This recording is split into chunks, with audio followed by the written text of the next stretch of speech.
मिलकर के अपने हमारे प्रत्याशी श्री रतन सिंह पाल जी को जो है सपोर्ट कर रहे हैं, उनको समर्थन दे रहे हैं। तो मेरा मानना है कि आपको पूरी तरह से मैं आश्वासन देना चाहता हूं कि कुनिहार की 3 पंचायतें और साथ लगती जो 1-2-3 पंचायतें हैं, उनका मैं आपको पूर्णतः आश्वासन दे सकता हूं कि आपको जो है बहुमत मिलेगा और एक अच्छा बहुमत मिलेगा, और जिससे कि रतनपाल जी जो है विधानसभा पहुंचेंगे।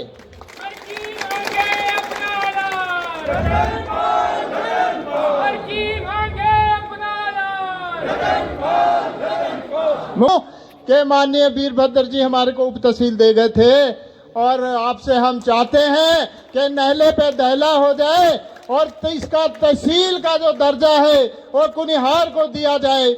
मेरी आपसे करबद्ध प्रार्थना है, और मुझे पूरी उम्मीद है कि मुख्यमंत्री महोदय चुनाव के बाद। धन्यवाद अध्यक्ष जी। आज हमारा परम सौभाग्य है कि माननीय मुख्यमंत्री जी अपने व्यस्तम दौरे में से आज हमें अपना आशीर्वाद देने के लिए हमारे बीच इस कुनिहार खंड में पहुंचे हैं। मैं अपनी ओर से माननीय पहुंचने पर स्वागत और अभिनंदन करता हूं।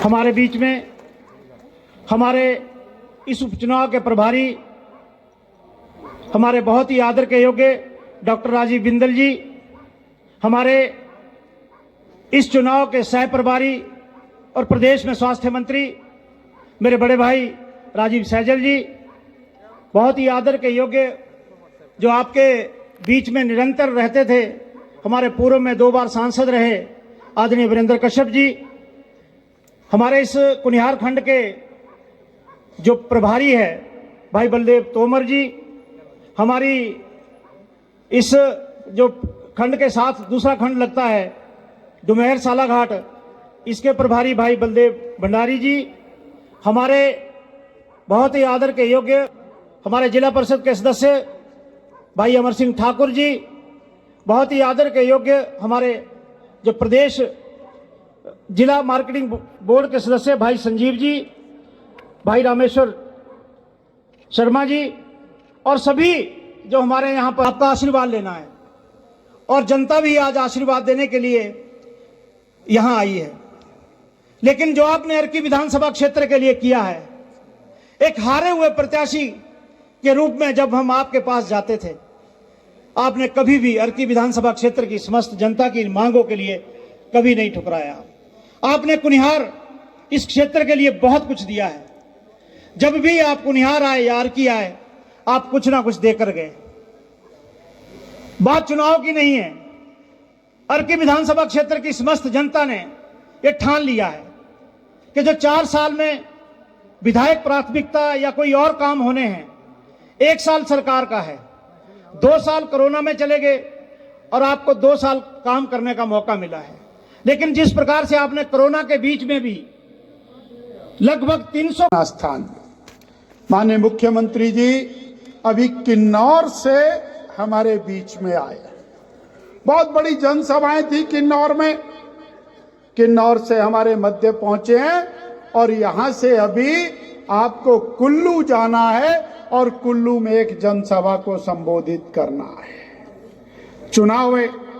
चुनाव में समय की तंगी रहती है, इसलिए हम सब अपनी बात को छोटा करके केवल माननीय मुख्यमंत्री जी को सुनना चाहते हैं। साथियों,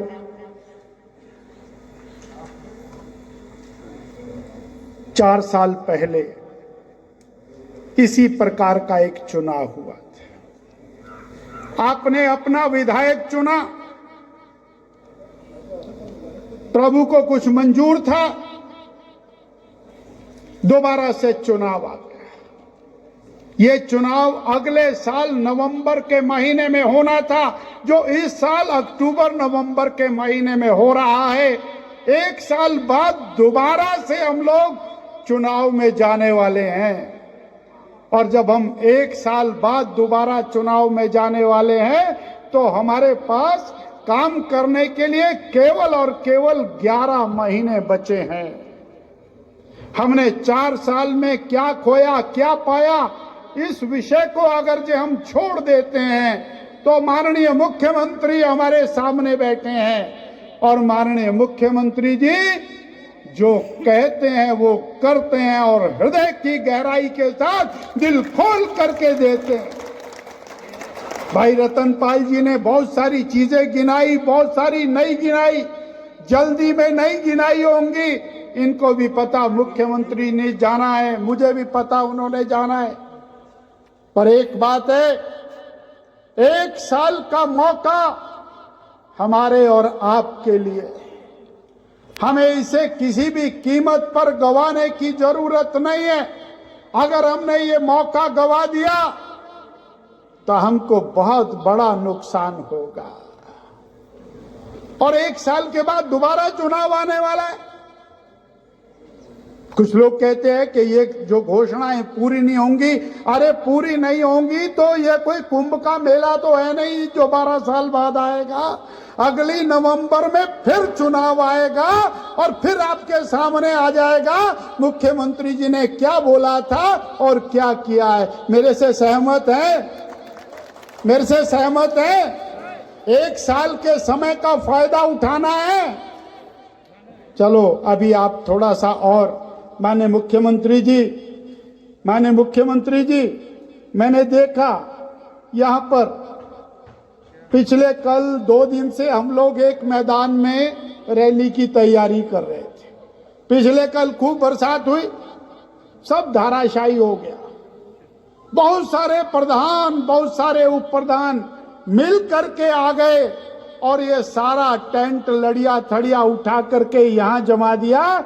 बोले यहाँ की रैली कामयाब होगी, आप चिंता मत करिए, तूफान आएगा तब भी रैली होगी, और रैली होगी या नहीं होगी, हम इस इलाके से जो 18 पोलिंग बूथ है वहां से एक तरफा बढ़त हम रतन पाल जी को देने वाले हैं। ये फैसला इन्होंने किया। और माननीय मुख्यमंत्री जी ये चैलेंज कर रहे हैं कि सबसे ज्यादा बढ़त अगर जे कहीं से आएगी तो कुनिहार खंड के 18 पोलिंग बूथों से आएगी। तो मैंने आपकी सिफारिश मुख्यमंत्री जी को पहुंचा दी है। आप सबसे ज्यादा लीड दिलाने के लिए तैयार हैं? अरे भाई तैयार हैं? अरे मीडिया वाले भी देख रहे हैं क्या छापेंगे ये। तैयार हैं?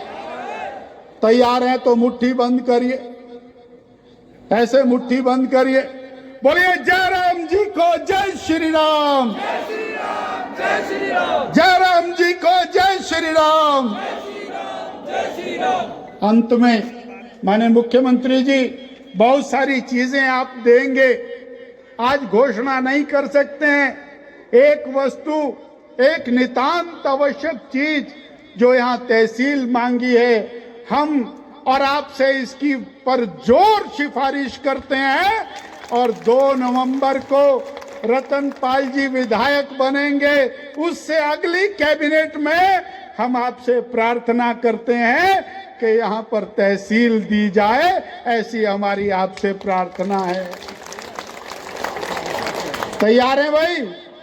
तो फिर अब बोलना है, दोबारा से नारा लगाना, मुट्ठी बंद करिए, और की का एक लाल, हर की का एक लाल, कमल का बटन दबाना है। अरे जोर से बोल दो, एक नारा, तहसील आ रही है।